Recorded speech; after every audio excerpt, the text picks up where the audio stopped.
밭의 감추인 보화 천국 뷰입니다. 오늘날은 밭의 감추인 보화 천국 뷰는 하나님과 교회의 우주적인 러브 스토리다라는 제목으로 설교를 할 것입니다. 하나님의 말씀은 박샤럼 목사님께서 대독해 주시도록 하겠습니다. 마태복음 13장 11절에서 17절을 읽어주세요. 예수께서 대답하여 이르시되 천국의 비밀을 아는 것이 너희에게는 허락되었으니 그들에게는 아니 되었나니 무릇 있는 자는 받아 넉넉하게 되고 없는 자는 그 있는 것도 빼앗기리라. 그러므로 내가 그들에게 비유로 말하는 것은 그들이 보아도 보지 못하고 들어도 듣지 못하며 깨닫지 못함이라. 이사야의 예언이 그들에게 이루어졌으니 일렀으되 너희가 듣기는 들어도 깨닫지 못할 것이요 보기는 보아도 알지 못하리라. 이 백성의 마음이 완악하여져서 그 귀는 둔하고 그 눈은 감았으니 이는 눈으로 보고 귀로 듣고 마음으로 깨달아 돌이켜 내게 고침을 받을까 두려워함이라. 그러나 너희 눈은 봄으로 너희 귀는 들음으로 복이 있도다. 내가 진실로 너희에게 이르노니 많은 선지자와 의인이 너희가 보는 것을 보고자 하였으되 보지 못하였고 너희가 듣는 것을 듣고자 하였으되 듣지 못하였느니라. 아멘. 천국은 비밀입니다. 이 비밀은 사랑하는 제자들에게만 주어진다고 말씀하셨습니다. 예수님은 천국은 비밀이다 하고 말씀하고 계십니다. 할렐루야. 천국의 비밀은 마음이 열려 예수님을 믿는 제자에게만 드러나는 은혜이며 보는 눈과 듣는 귀가 열리는 것이 가장 큰 복이라고 말씀하고 계십니다. 오늘 설교를 통해 여러분은 천국의 비밀인 하나님 나라의 비밀을 깨닫고 그 비밀을 전하는 예수님의 참 제자가 되시기를 축복합니다. 마태복음 13장 11절 성경 말씀을 읽어주세요. 대답하여 이르시되 너희에게는 천국의 비밀을 아는 것이 허락되었으나 그들에게는 아니 되었나니. 아멘. 아멘. 천국의 비밀은 하나님이 허락하신 자들에게만 깨닫게 하시고 영적인 세상이 열린다 말씀하십니다. 마태복음 13장 44절 말씀을 읽어주세요. 천국은 마치 밭에 감추인 보화와 같으니 사람이 이를 발견한 후 숨겨두고 기뻐하며 돌아가서 자기의 소유를 다 팔아 그 밭을 사느니라. 아멘. 천국은 모든 것을 버려도 얻을 만한 가치가 있는 최고의 가치 있는 보화이며 특허난 최고의 보물이라는 것입니다. 대부분 천국은 성도가 죽은 후에 가는 영계라고 생각을 하기 때문에 그래서 어느 누구도 밭에 감추인 보화는 교회를 상징한다라고 생각하지 않을 것입니다. 밭에 감추인 보화는 천국을 상징하고 밭에 감추인 보화는 교회를 상징합니다. 그러므로 교회는 하나님이 거처하고 하나님의 보좌가 있는 천국의 비밀이다. 대부분 자기 소유를 다 팔아서 밭에 감추인 보화를 산 사람을 성도라고 생각을 합니다. 그러나 자기 소유를 다 팔아서 밭에 감추인 보화를 산 사람은 십자가에서 자신의 피로 교회를 산 예수님을 상징한다는 것입니다.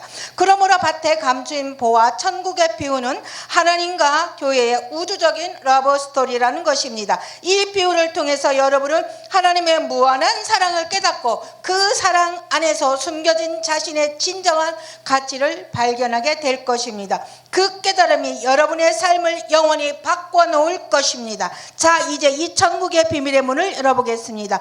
마태복음 13장 천국의 비유는 숨겨진 비밀을 설교한 것입니다. 첫째 비밀은 밭에 감추인 보화는 교회를 상징한다는 게 비밀이고요. 두 번째 비밀은 밭에 감추인 보화를 발견한 사람은 예수님을 상징한다는 비밀입니다. 셋째 비밀은 밭에 감추인 보화를 발견한 사건은 예수님의 초림의 십자가 사건을 상징한다는 비밀입니다. 넷째 비밀은 자기의 소유를 모두 팔아서 땅을 산 사건은 예수님의 재림의 사건을 상징한다는 비밀입니다. 다섯 번째 비밀은 보화가 밭에 감추어졌다는 의미는 하나님의 형상대로 창조된 사람이 죄 때문에 죄의 결과로 상징하는 흙에 속한 존재가 된 사건을 상징하는 비밀입니다. 마태복음 13장 35절을 읽어주세요. 이는 선지자를 통하여 말씀하신 바 내가 입을 열어 비유로 말하고 창세부터 감추인 것들을 드러내리라 함을 이루려 하심이라. 아멘. 예수님의 비유는 창세전부터 감춰진 하나님의 비밀을 드러내는 말씀입니다. 지금부터 창세부터 감춰졌던 비밀이 열릴 것입니다. 그리고 대부분 사람들은 밭에 감추인 보화를 발견한 사람은 구원받은 성도라고 생각을 할 것입니다. 그러나 밭에 감추인 보화를 발견한 사람은 예수님을 상징한다는 것입니다. 여러분 또한 밭에 감추인 보화를 발견한 사람은 구원받은 성도라고 생각할 수도 있습니다. 그러나 천국을 상징하는 보화를 발견하고 그 보화를 얻기 위해 모든 것을 팔아 보화를 산 사람은 구원받은 성도가 아니라는 것입니다. 사랑하는 여러분, 왜 그럴까요? 첫 번째, 성경은 사람이 자신의 소유를 팔아서 천국을 얻을 수 없다는 것입니다.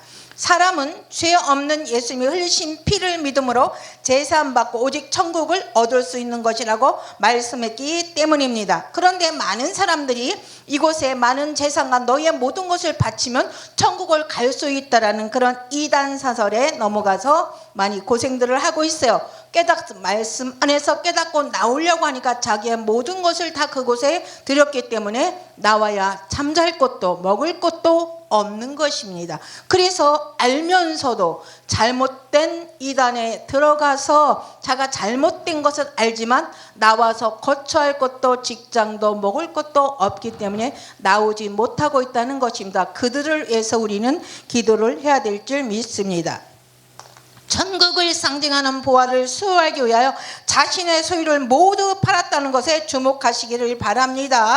단 한 가지 남긴다면 그러면 그것은 모든 것을 판 것이 아니라는 거예요.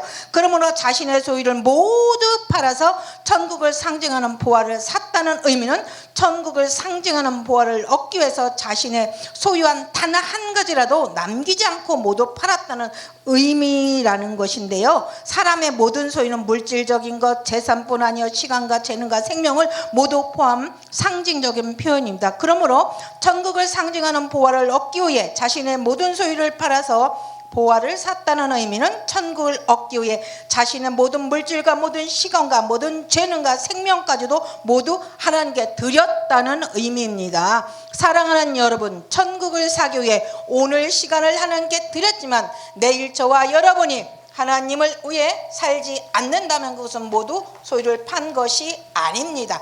천국을 사기 위해 모든 시간을 드렸지만 집과 땅과 자기의 모든 것을 하나님께 드리지 않았다면 그러면 모든 것을 판 것이 아니다라는 것입니다. 그러므로 어느 누구도 사람은 자신의 의나 자신의 소유를 모두 팔아서 천국을 소유할 수 없다는 사실을 기억하시기를 바랍니다. 어느 누구도 자신이 모든 소유를 팔아서 천국을 소유할 수 없다면 자신의 소유를 모두 팔아서 천국을 상징하는 보화를 산 사람은 사람이 아닐 것이라는 것입니다.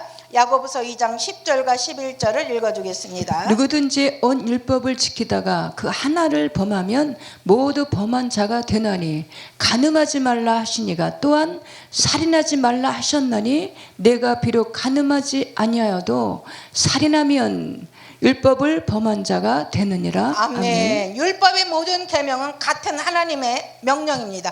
율법은 하나만 어겨도 전체를 얻은 것으로 인정된다는 것입니다. 율법을 모두 지키다가 혹시 율법의 한 가지라도 범한다면 그는 율법 전체를 범한다는 것을 말하고 있습니다. 갈라디아서 3장 10절을 읽어주세요. 무릇 율법 행위에 속한 자들은 저주 아래 있나니 기록된 바 누구든지 율법책에 기록된 대로 모든 일을 항상 행하지 아니하는 자는 저주 아래 있는 자라 하였습니다. 아멘. 율법으로는 모두 저주 아래 있습니다. 갈라디아서 3장 12절을 읽어주세요. 율법은 믿음에서 난 것이 아니니 오직 이를 행하는 자는 그 가운데서 살리라 하였느니라. 아멘. 율법은 행함의 길이지 믿음의 길이 아닙니다. 무릇 율법 행위에 속한 자들은 저주 아래 있나니 기록된 바 누구든지 율법 책에 기록된 대로 모든 일을 항상 행하지 아니하는 자는 저주 아래 있는 자라 하였습니다. 율법으로는 완전한 순종이 없기 때문에 결국 저주 아래 머물 수밖에 없다. 그래서 사람은 아무도 율법을 모두 행함으로 이렇게 될 수 없다라고 말을 하고 있습니다. 로마서 3장 23절을 읽어주세요. 모든 사람이 죄를 범하였음에 하나님의 영광에 이르지 못하더니. 아멘. 모든 인류는 아담의 죄로 인해 하나님의 영광을 잃었습니다. 그래서 인간은 모두 죄인이며 하나님의 기준에 도달하지 못한다는 것입니다. 모든 사람의 죄를 범하였기 때문에 모든 사람은 하나님의 영광에 이르지 못한다라고 말씀하고 있는 것입니다. 그러므로 어느 누구도 사람은 결코 자신의 의나 자신의 공로로 천국을 소유하거나 천국에 들어갈 수 없다는 사실을 기억하시기를 바랍니다. 어느 누구도 자신의 재산을 모두 팔아서 천국을 소유할 수 있는 사람은 없기 때문에, 그러므로 자신의 소유를 다 팔아서 천국을 상징하는 보화를 산 사람은 결코 사람이 아니다라는 것입니다. 천국을 상징하는 보화를 산 사람이 사람을 상징한 것이라면, 그러면 자신의 소유를 다 팔아서 천국을 상징하는 보화를 산 사람은 누구를 상징하는 것일까요? 오직 예수님만이 생명까지 모두 팔아서 교회를 사셨기 때문에, 그러므로 밭에 감추인 보화를 얻기 위해 자신의 소유를 모두 판 사람은 예수님을 상징한다는 것입니다. 사도행전 20장 28절을 읽어주세요. 여러분은 자기를 위하여 또는 온 양떼를 위하여 삼가라. 성령이 그들 가운데 여러분을 감독자로 삼고 하나님이 자기 피로 사신 교회를 보살피게 하셨느니라. 아멘. 교회는 하나님이 자기 피로 사신 공동체이므로 맡은 자는 더욱 조심히 보화처럼 교회를 보물로 돌봐야 되는 것입니다.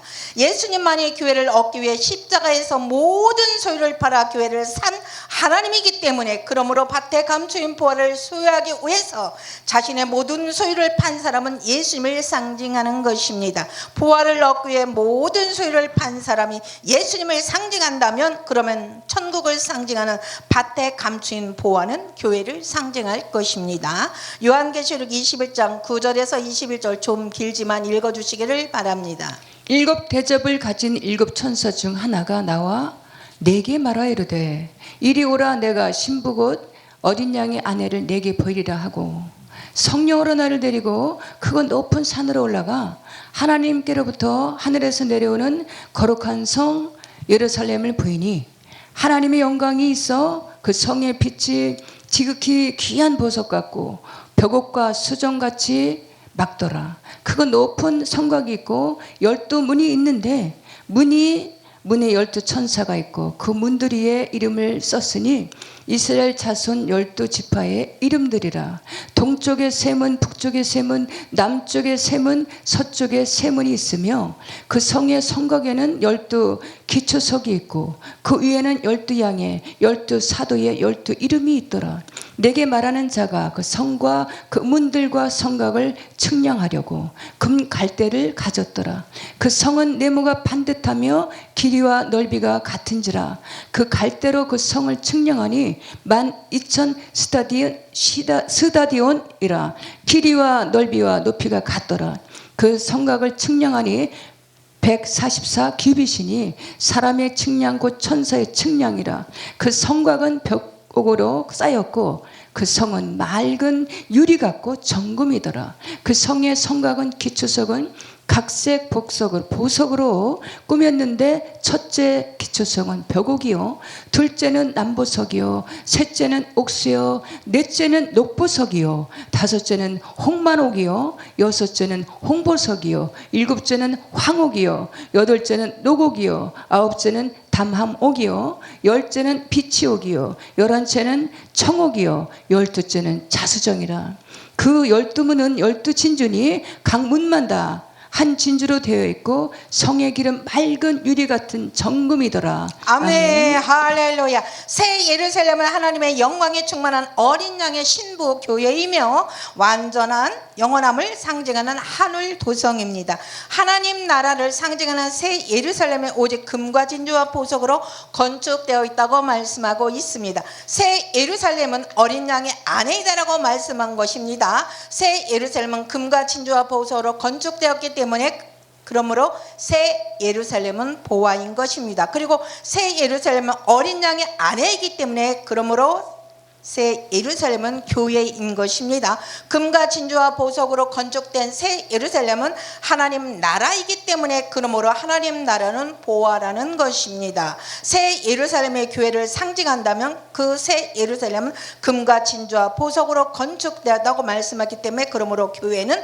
보화인 것입니다. 마태복음 13장 44절을 읽어주세요. 천국은 마치 밭에 감춘 보화와 같으니 사람이 이를 발견한 후 숨겨두고 기뻐하며 돌아가서 자기의 소유를 다 팔아 그 밭을 사느니라. 아멘. 천국은 모든 것을 바꿀 만큼 최고의 가치가 있고 천국은 모든 것을 버려도 얻을 만한 가치가 있는 최고의 보물입니다. 그러므로 교회를 밭에 감추인 보화로 상징한 말씀인 것입니다. 밭에 감추인 보화. 천국 비유는 예수님의 교회를 소유하기 위해 예수님이 자신의 모든 것을 다 팔아서 예수님의 교회를 얻었다라는 하나님의 러브 스토리입니다. 창세기 1장 26절을 읽어주세요. 하나님이 이르시되 우리의 형상을 따라 우리의 모양대로 우리가 사람을 만들고 그들로 바다의 물고기와 하늘의 새와 가축과 온 땅과 기는 모든 것을 다스리게 하자 하시고. 아멘. 사람은 하나님의 형상대로 창조되어 모든 피조 세계 위에 다스림을 받는 보화 같은 존재입니다.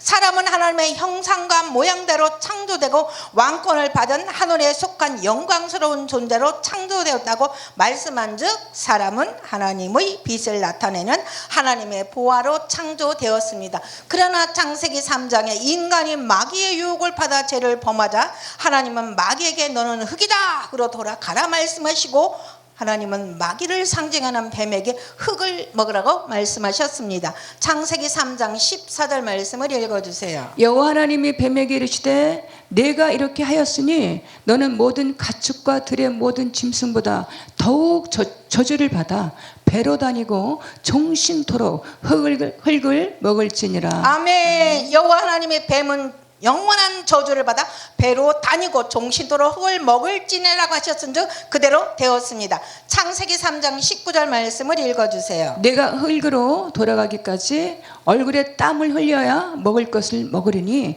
내가 그곳에서 취함을 입었음이라. 너는 흙이니 흙으로 돌아갈 것이니라. 아멘. 죄는 결국 죽음을 가져옵니다. 그러므로 사람이 죄를 범한 이후에 사람은 흙에 속한 존재가 되었고 사람은 흙을 먹는 마귀의 밥이 되고 사람은 마귀의 모습으로 나타나는 마귀의 자식이 되었더라. 요한복음 8장 44절을 읽어주세요. 너희는 너희 아비 마귀에서 났으니 너희 아비의 욕심을 너희도 행하고자 하느니라. 그는 처음부터 살인한 자요 진리가 그 속에 없으므로 진리에 서지 못하고 거짓을 말할 때마다 제 것으로 말하나니 이는 그가 거짓말쟁이요 거짓의 아비가 되었습니다. 아멘. 너희는 너희 아비 마귀에게서 났으니 그는 거짓의 아비가 되었느니라. 마귀는 거짓과 죄의 근원인 거짓 아비 1호입니다. 에베소 2장 1절부터 3절 말씀을 읽어주세요. 그는 허물과 죄로 죽었던 너희를 살리셨도다.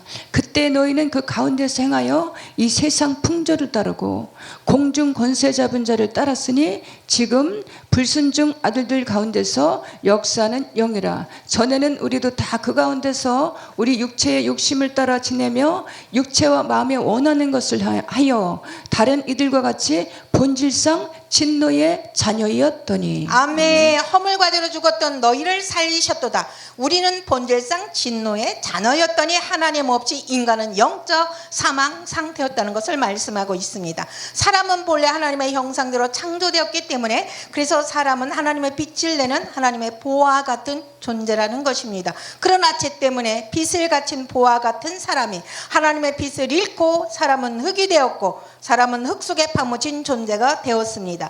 밭에 감추인 보화 비유는 하나님의 형상대로 창조된 사람이 흙이 된 사건을 비유하는 설명인 것입니다. 창세기 3장 죄로 인해 사람이 흙에 묻힌 이후로 4,000년 동안 어느 누구도 사람이 참된 가치를 알아보지 못했고 그래서 자신의 모든 것을 팔아서 그 보화를 살려는 사람은 아무도 없었다는 것입니다. 그러나 오직 예수님만이 사람의 참된 가치를 알아보고 예수님 십자가 사건을 통해 땅에 파묻혔던 하나님의 형상대로 창조된 사람의 가치를 드러내셨다는 것입니다. 사도행전 20장 28절을 한 번 더 읽어주세요. 여러분은 자기를 위하여 또는 온 양떼를 위하여 삼가라. 성령이 그들 가운데 여러분을 감독자로 삼고 하나님이 자기 피로 사신 교회를 보살피게 하셨느니라. 아멘. 하나님이 자신의 피로 교회를 사셨다고 말하고 있습니다. 얼만큼 대가를 지불했느냐에 따라 대가가 지불된 대상의 가치가 결정이 되는 것이죠. 교회는 하나님의 피의 대가를 지불했기 때문에 그래서 교회는 하나님과 같은 가치가 부여된 것입니다.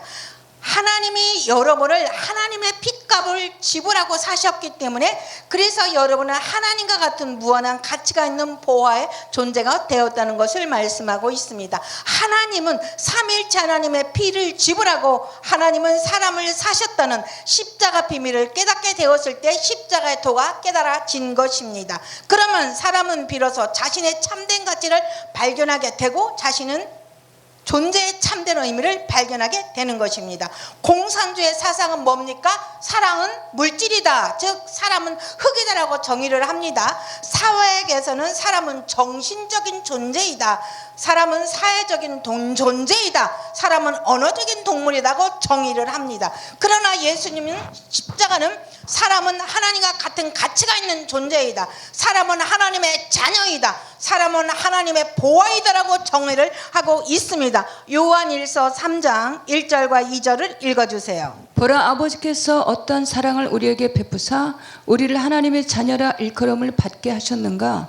우리가 그러하도다. 그러므로 세상이 우리를 알지 못함은 그가 그를 알지 못함이라. 사랑하는 자들아, 우리는 지금 하나님의 자녀라. 장래에 어떻게 될는지 아직 나타나지 아니하였으나 그가 나타나시면 우리가 그와 같은 줄을 아는 것은 그의 참모습을 그대로 볼 것이기 때문이니. 아멘. 하나님의 자녀는 장차 그리스도와 같이 변화된다. 할렐루야. 우리는 하나님의 자녀이고 그리스도가 재림하실 때 우리가 예수님과 같이 될 것이라는 것입니다. 우리가 하나님의 자녀이고 우리가 장래에 예수님처럼 된다는 것은 십자가에서 하나님의 피가 우리에게 부여한 가치라는 것입니다. 이것이 삼일체 하나님의 피의 능력입니다. 그러므로 여러분이 예수님의 십자가 비밀을 깨닫게 되었을 때 그러면 여러분은 여러분 자신을 참되게 사랑하게 되고 남을 참되게 사랑하게 되고 여러분은 여러분의 삶의 참된 의미를 발견하게 될 것입니다.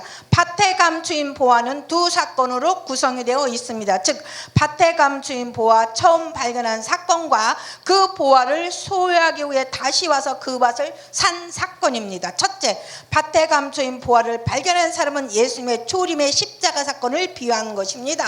둘째, 밭에 감추인 보화를 소유하기 위해 다시 와서 밭을 산 사건은 예수님의 재림의 사건을 비유한 것입니다. 그러므로 밭에 감추인 보화 비유는 교회를 상징하는 보화를 얻기 위해 예수님의 초림과 재림의 비밀을 계시한 비유입니다. 아담이 타락한 이후 4,000년 동안 밭에 감추인 보화가 빛을 보지 못했지만 예수님의 초림의 십자가 사건을 통해 예수님 밭에 묻혔던 보화를 세상 밖으로 드러내셨습니다. 그러나 예수님은 흙에 속한 이 세상에 교회를 남겨두고 떠나셨습니다. 그래서 밭에 감추인 보화는 한 번 더 발견되었지만 보화는 여전히 밭에 감추인 보화로 머물게 되었다는 것입니다. 예수님의 핏값으로 성도의 영은 하나님의 자녀로 거듭났지만 성도는 여전히 죄된 육체 속에 갇혀 있기 때문에 성도는 하나님의 빛을 온전히 내지 못하고 있다는 것입니다. 그리고 성도는 십자가를 통해 일시적으로 흙에서 나왔지만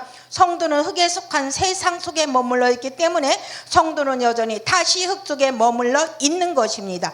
그러나 예수님이 보화를 소유하기 위해 예수님의 재림시 다시 오실 때 예수님은 밭과 같은 세상을 정복하여 소유할 것이며 그리고 예수님은 흙 속에 갇혀있는 성도의 몸을 부활시켜 성도를 하나님의 보화로서 완전한 빛을 내가 할 것을 믿으시기를 축복합니다. 밭에 감추인 보화의 비유는 예수님이 초림과 재림을 통해 예수님이 교회를 소유하게 될 것이라는 비유라면 밭에 감추인 보화는 교회를 상징한다는 것입니다. 밭에 감추인 보화는 교회를 상징하고 밭에 감추인 교회는 결국 금과 진주와 보석들로 건축된 새 예루살렘이 될 것입니다. 신약시대 전 역사를 통해 삼일체 하나님은 믿는 자 안에 3단계 과정을 통해 오십니다. 삼일체 하나님은 교회로부터 흙에 속한 성부는 모두 소멸시키고 결국 삼일체 하나님은 교회를 상징합니다. 오직 성부 하나님은 상징하는 금과 성자 하나님을 상징하는 진주와 성령 하나님을 상징하는 보석으로 교회를 하나님의 빛을 영원토록 내는 하나님의 보화가 되게 할 것입니다. 천국과 교회를 상징하는 밭에 감추인 보화는 최종적으로 금과 진주와 보석으로 기록 건축된 새 예루살렘으로 최종 완성이 될 것이기 때문이다. 그러므로 새 예루살렘은 교회의 최종 완성이고 새 예루살렘은 하나님 나라의 최종 완성입니다. 새 예루살렘은 예수님이 초림과 재림을 통해 소유하기 원한다는 최종적인 하나님의 보화입니다. 오늘날 예수님은 초림의 십자가 사건을 통해 교회를 상징하는 보화는 땅에서 나와서 그 가치가 드러났지만 여전히 그 보화는 흙과 같은 육체에 세상 속에 묻혀 있습니다. 그래서 세상은 그 하늘의 보화를 알아보지 못하고 심지어 교회도 교회의 참된 가치를 의미를 부분적으로 알아볼 뿐이라는 것입니다. 고린도전서 13장 12절을 읽어주세요. 우리가 지금은 거울로 보는 것 같이 희미하나 그때는 얼굴과 얼굴을 대하여 볼 것이요 지금은 내가 부분적으로 아나 그때는 주께서 나를 아신 것 같이 내가 온전히 알리라. 할렐루야. 지금은 부분적으로 알지만 장차 하나님을 직접 뵙고 완전한 지식을 얻게 될 것이라는 것입니다. 요한일서 3장 1절과 2절을 읽어주세요. 보라 아버지께서 어떤 한 사람 우리에게 베푸사 우리를 하나님의 자녀라 일컬음을 받게 하셨는가. 우리가 그러하도다. 그러므로 세상이 우리를 알지 못함은 그가 그를 알지 못함이라. 사랑하는 자들아 우리는 지금 하나님의 자녀라. 장래에 어떻게 될런지 아직 나타나지 아니하였으나 그가 나타나시면 우리가 그와 같을 줄을 아는 것은 그의 참모습을 그대로 볼 것이기 때문이니. 아멘. 보라 아버지께서 어떤 사랑을 우리에게 베푸사 하나님의 자녀라 일컬음을 받게 하셨는가. 우리가 장차 그와 같이 될 줄을 아느니라 말씀하고 계십니다. 하나님의 자녀는 장차 그리스도와 같이 변화되게 됩니다. 세상 사람들은 교회가 하나님의 가장 사랑하는 어린 양의 아내라고 결코 생각하지 못하고 있습니다. 심지어 교회조차도 교회가 결국 하나님의 영광스러운 우주적인 하나님의 왕비가 될 것이라고 생각하지 못한다고 있다는 점에서 우리는 안타깝게 생각하고 기도하면서 전파하셔야 됩니다. 왜냐하면 교회는 흙에 여전히 묻혀있기 때문에. 그래서 교회는 여전히 자신의 가치를 희미하게 알 뿐이고 그리고 부활을 통해 교회의 참된 모습이 아직 드러나지 않았기 때문입니다. 사랑하는 여러분, 술람미 여인이 초라한 시골 여인이었어요. 얼굴이 검은 여인이었습니다. 어느 누구도 술람미 여인이 솔로몬의 왕이 될 것이라고 왕비가 될 것이라고 생각하지 못했다는 것입니다. 그와 같이 교회 시대의 성도는 흙과 같은 세상과 육체에 묻혀있기 때문에 대부분은 성도가 장차 하나님의 왕비가 될 것이라고 상상하지 못하고 있다는 것입니다. 아가서 1장 5절과 6절을 읽어주세요. 예루살렘 딸들아 내가 비록 거무나 아름다우니 계달의 장막 같을지라도 솔로몬의 휘장과도 같구나. 내가 햇볕에 쬐어서 거무스름할지라도 나를 흘겨보지 말 것은 내 어머니의 아들들이 나에게 노하여 포도원 지기를 삼았음이라. 내 포도원은 내가 지키지 못하였구나. 아멘. 예루살렘에 따른 연약하고 상처가 있어도 하나님 앞에서 사랑받는 신부의 고백으로 인하여 아름다움과 존귀함을 입는다는 것입니다. 술람미 여인은 포도원지기에 초라한 시골 처녀이고 술람미 여인의 얼굴은 햇볕에 쪄서 검기에 누가 그 술람미 여인을 솔로몬의 왕이 사랑하는 여인이라고 상상할 수 있겠습니까? 그러나 솔로몬 왕은 검은 시골 여인을 결국 솔로몬의 왕비가 되게 하십니다. 그래서 비로소 술람미 여인의 가치는 왕과 같은 가치가 되었고 솔로몬 왕이 술람미 여인을 가장 사랑하는 여인이라는 것을 모든 사람이 알게 되었다는 것입니다. 하나님의 자녀 예루살렘에 따른 장차 그리스도와 같이 결국 변화하게 됩니다. 이 아가서 솔로몬의 이야기가 예수님과 교회에 관한 사랑 이야기입니다. 예수님과 교회의 사랑 이야기, 밭의 감추인 보에 숨겨진 비밀 이야기입니다. 하나님과 교회의 결혼 이야기는 실상 거룩한 거래이고 거룩한 장사 이야기입니다. 성자 하나님은 자신의 모든 것을 생명까지 다 주고 교회를 사고 삼위일체 하나님은 교회와 결혼을 한 것입니다. 호세아 2장 16절을 읽어주세요. 여호와의 말씀이니라 그날에 내가 나를 내 남편이라 일컫고 다시는 내 발이라 일컫지 아니하리라. 아멘. 그날에 내가 나를 내 남편이라 일컫겠고 하나님은 자기 백성을 남편처럼 사랑하신다고 말씀하십니다. 호세아 2장 19절을 읽어주세요. 내가 내게 장가들어 영원히 살되 의와 공의와 은총과 긍휼히 여김으로 내게 장가를 들며. 아멘. 내가 내게 장가들어 영원히 살되 하나님은 영원한 언약으로 신부를 회복시킨다고 말씀하십니다. 이사야 54장 5절을 읽어주세요. 이는 너를 지으신 이가 내 남편이시라. 그의 이름은 만군의 여호와이시며 내 구속자는 이스라엘의 거룩한 이시라. 그는 온 땅의 하나님이라 일컬음을 받으실 것임이라. 아멘. 이는 너희가 지으신 이가 내 남편이시니 그의 이름은 만군의 여호와시며 이스라엘의 진정한 남편은 여호와 하나님이라고 말씀하고 계십니다. 요한계시록 21장 9절과 10절을 읽어주세요. 일곱 대적을 가지고 마지막 일곱 재앙을 담은 일곱 천사 중 하나가 나와서 내게 말하 이르되 이리로 오라. 내가 신부 곧 어린 양의 아내를 내게 보이리라 하고 성령으로 나를 데리고 그가 높은 산으로 올라가 하늘에서 하나님께로부터 내려오는 거룩한 성 예루살렘을 보이니. 아멘. 새 예루살렘은 어린 양의 신부인 교회로 하나님께서 내려오는 거룩한 성이다라고 말씀하십니다. 요한계시록 21장 22절을 읽어주세요. 성 안에서 내가 성전을 보지 못하였으니 이는 주 하나님 곧 전능하신 이와 및 어린 양이 그 성전이심이라. 아멘. 새 예루살렘은 하나님의 영광이 충만한 어린 양의 신부 완전한 하늘 성이다라고 말씀하고 계십니다. 할렐루야. 그러므로 밭에 감추인 보에 대한 비유는 하나님과 교회에 관한 하나님의 우주적인 이야기입니다. 밭에 감추인 보화 비유를 통해 하나님이 우리를 향한 하나님의 천국의 비밀을 깨달은 사람은 이 땅에 살고 있지만 천국의 축복자인 것입니다. 사랑하는 여러분, 오늘 우리는 밭에 감추인 보화의 비유를 통해서 하나님의 우주적인 사랑을 보았습니다. 밭에 감추인 보화는 예수 그리스도를 믿고 교회를 섬기는 바로 사랑하는 성도 여러분이십니다. 할렐루야. 아멘. 다시 정리합니다. 4,000년 동안 흙에 묻혀 빛을 잃었던 보화가 예수님의 초림의 십자가 사건을 통해서 발견되었습니다. 예수님의 재림을 통해 여러분은 하나님의 왕비가 되어 완전히 빛나게 될 것이라고 말씀하고 있습니다. 이것은 이야기책이 아니에요. 성경이 말하는 하나님의 말씀입니다. 예수님은 모든 소유, 영광, 존귀와 생명까지 다 팔아 우리를 사신 그 사랑 이야기를 말하고 있어요.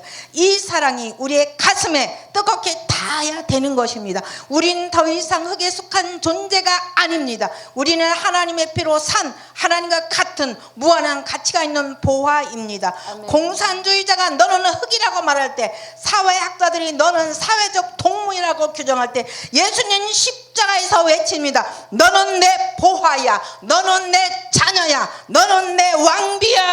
할렐루야. 우리는 이 흙과 같은 세상과 제약된 육체에 묻혀있는 우리는 스스로를 초라한 존재로 여기면 안 됩니다. 나는 왜 이렇게 무가치할까? 왜 나는 날마다 하는 것마다 실패를 할까? 하지만 예수님은 그렇게 보지 않고 계십니다. 그분의 눈에는 우리는 금이요 진주요 보석으로 지어진 새 예루살렘이 되어 가고 있다는 것입니다. 새 예루살렘은 하나님의 영광이 충만한 어린 양의 신부, 온전한 하늘의 성이라고 말하는 거예요. 어린 양의 아내, 하나님의 영광스러운 왕비가 우리가 되는 거예요. 초림의 십자가에서 그분은 우리를 발견하시고 피를 쏟았습니다. 이 보화는 내 거야. 예수님의 피로 우리의 불완전함을 덮고 우리를 하나님과 같은 존재로 세우십니다. 예수님의 재림의 그날 그분은 세상을 정복하시고 우리 몸을 부활시켜 영원한 빛으로 만드시는 겁니다. 삼위일체 하나님께서 우리 안에 오셔서 흙을 다 제거하시고 성부의 금이요 성자의 진주요 성령의 보석으로 빚으실 때 그때 우리는 우주를 밝히는 하나님의 보화가 되는 것입니다. 이 우주적인 하나님의 사랑을 깨달았습니까? 사랑하는 여러분, 우리는 더 이상 외로운 흙덩어리가 아닙니다. 하나님의 피로 사신 영원한 가치가 있는 보화라는 것입니다. 이 진리를 붙잡고 자신을 사랑하십시오. 이웃을 사랑하십시오. 내 삶의 의미는 바로 이 사랑이야라고 외치시기를 축원합니다. 호세아서 2장 19절을 읽어주세요. 내가 내게 장가들어 영원히 설대 의와 공의와 은총과 긍휼이 여김으로 내게 장가 들며 아멘. 내가 내게 장가들어 영원히 살되 하나님의 영원한 언약으로 신부를 회복시키고 왕비로서 내가 너와 결혼하여 영원히 함께하리라고 말씀을 합니다. 우리들이 세상에서 결혼을 할 때도 신부의 단계를 거쳐야 그와 영원히 살 수 있는 아내가 되는 것과 똑같은 것입니다. 할렐루야. 이 하나님의 결혼의 약속이 우리를 영원히 자유케 하십니다. 주 앞에 다 같이 두 손 모아 기도하겠습니다. 주 예수님, 제 불가능한 죄와 흙 같은 인생을 아시고 모든 것을 팔아 사신 그 사랑에 감사드립니다. 하나님의 사랑이 우리를 감싸시고 전국의 비밀이 우리를 통해 세상에 퍼지게 하시는 통로가 되게 하심에 감사를 드립니다. 오늘 밭에 감추인 보화 비유 속에 숨겨진 하나님의 사랑을 우리에게 열어주심에 감사드립니다. 주님, 저희가 흙 속에 묻혔던 존재였지만 예수님은 우리를 보화처럼 찾아주셨습니다. 우리의 가치를 알아보시고 예수님의 생명까지도 버리시며 우리를 사셨습니다. 성령님, 지금 이 시간 임재하여 주옵소서. 우리 안에 어둠을 몰아내시고 예수의 피로 주어진 우리의 가치를 깨닫게 하여 주옵소서. 우리의 마음을 밝히시고 우리의 영을 흔들어 깨우시고 하나님의 사랑이 우리 안에 불처럼 타오르게 주여 도와 주옵소서. 우리 안에 흙과 같은 성품을, 죄된 습관을, 낡은 자아를 성령의 불로 태워주시고 하나님의 빛으로 다시 세워주시옵소서. 성령의 임재가 지금 이 자리 위에 강하게 임하게 하시기를 간구드립니다.